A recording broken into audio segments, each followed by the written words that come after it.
అమెరికాలోని ఫ్లోరిడాలో కుసాయిగూడ వాసి సాయి కిరణ్ను నల్ల జాతీయులు దారుణంగా హత్య చేశారు. కేవలం ఐఫోన్ను ఇవ్వలేదు అన్న నెపంతోనే హత్య చేసినట్లుగా తెలుస్తోంది. సో అమెరికా ఫ్లోరిడాలో కుషాయిగూడ వాసి సాయి కిరణ్ దారుణ హత్యకు గురయ్యారు. ఐఫోన్ ఇవ్వలేదని కిరణ్ను కాల్చి చంపినటువంటి నల్ల జాతీయులుగా తెలుస్తోంది. సో ఇప్పుడు మన సాక్షిలో ఎక్స్క్లూజివ్గా చూస్తున్న ఇన్ఫర్మేషన్కి సంబంధించి అమెరికాలోని ఫ్లోరిడాలో దారుణం చోటు చేసుకుంది. కుసాయిగూడ వాసి సాయి కిరణ్ను నల్ల జాతీయులు దారుణంగా హత్య చేశారు.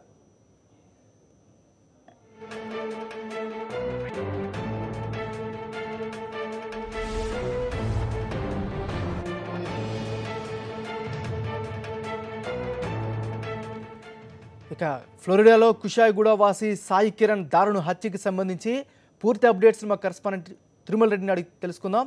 తిరుమల చెప్పండి. సతీష్, కుషాయిగూడ ఏఎస్ రావు నగర్ సమీపంలోని సుబ్రహ్మణ్య నగర్కు చెందినటువంటి శ్రవణ్ కుమారుడు సాయి కిరణ్.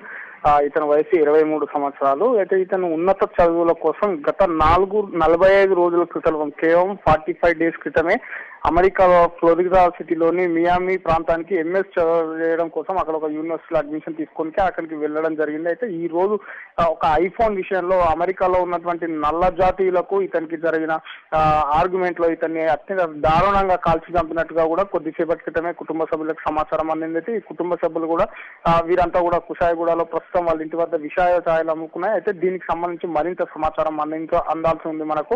అదేవిధంగా ఇతను అక్కడికి వెళ్ళిన అతను అక్కడికి ఏ కోర్స్ కోసం వెళ్ళాడు, ఏ యూనివర్సిటీ వెళ్ళే దానిపైన కూడా మనకు మరికొంత సమయం అయితే దీనిపైన పూర్తి సమాచారం కూడా వస్తుంది. అదేవిధంగా మనం కొద్దిసేపటి క్రితం కూడా అతను వాళ్ళ తండ్రి శ్రవణ్ కుమార్ తో కూడా మాట్లాడడం జరిగింది. అతను కూడా దానికి మరికొంత మీకు సమాచారం అందిస్తారని కూడా తెలపడం జరిగింది. ఏది ఏమైనా బట్టి కూడా కేవలం 45 రోజులు ఉన్న ఇది మొదటి ఘటన కాదు. గతంలో కూడా ఈ అమెరికాలో నల్ల జాతీయులు అనేక మంది భారతీయ విద్యార్థులను పుట్టబెట్టుకున్న సంఘటనలు అనేకంగా ఉన్నాయి. అయితే అక్కడ ఉన్నటువంటి అమెరికా ప్రభుత్వం ఇక్కడ నుంచి ఉన్నత విద్యల కోసం అమెరికా వెళ్లే విద్యార్థులకు రక్షణ కల్పించడంలో పూర్తిగా విఫలమైంది అనడానికి ఒక నిదర్శనంగా కూడా చెప్పుకోవచ్చు. ఎందుకంటే కేవలం 45 రోజులే అతను ఇక్కడ నుంచి అక్కడికి వెళ్ళి 45 రోజులు అయిందని కుటుంబ సభ్యులు తెలుపుతున్నారు. అదేవిధంగా కాలేజీ ప్రారంభమయ్యే మనకున్నటువంటి ప్రాథమిక సమాచారం మేరకు ఈ కాలేజ్ ఈ జూన్ మొదటి వారంలోనే ప్రారంభమైనట్టుగా కూడా మనం భావించవచ్చు. ఎందుకంటే సాధారణంగా ఈ ఎంఎస్ చేయడానికి వెళ్లే వాళ్ళకి ఇవన్నీ ఇదే సమయంలో ఈ జూన్ సమయంలోనే ఈ కాలేజీ క్లాసులు ప్రారంభమవుతాయి. అయితే కాలేజీ ప్రారంభమైన కొద్ది రోజులకి ఈ దారుణమైన ఘటన చోటు చేసుకుందని కూడా మనం చెప్పుకోవచ్చు.